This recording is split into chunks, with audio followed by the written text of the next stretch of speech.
Guys welcome to VK world. నేను ప్రతి ఒక్క సిఎస్కే ఫ్యాన్ ఆవేదన గురించి మాట్లాడుతున్నాను.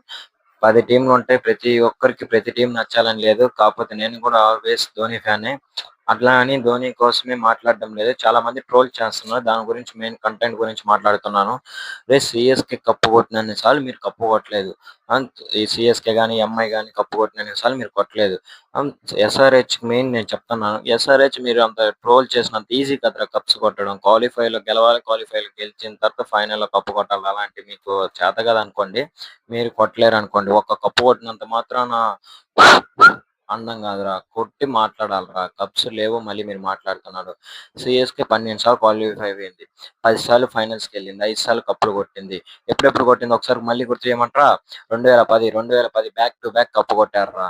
అలాగే 2018, 2021, 2023 ఇలా కప్పు 5 సార్లు కొట్టింది టీం రా సిఎస్కే. అది కూడా ధోని కెప్టెన్సీలో లెగసీ రా. ఇప్పుడు కూడా సురేష్ రైనా రికార్డు ఎవరు బద్దలు కొట్టలేకపోతున్నారు. 25 బాల్లో 87 ఫాస్టెస్ట్ గా కొట్టాడు. ఇవన్నీ రికార్డులు బద్దలు కొట్టి మీరు కప్స్ కొట్టినప్పుడు మాట్లాడుతున్నారు. ఇక్కడ కనిపిస్తుంది కదా 5 స్టార్. 8 స్టార్లు మీరు జెర్సీ మీద ఉన్నప్పుడు మాట్లాడుకుందాం, ఓకేనా? ట్రోల్ చేసినంత ఈజీ కదరా. పోయి జ్యూస్ తాగేసి బొజ్జండమ్మా.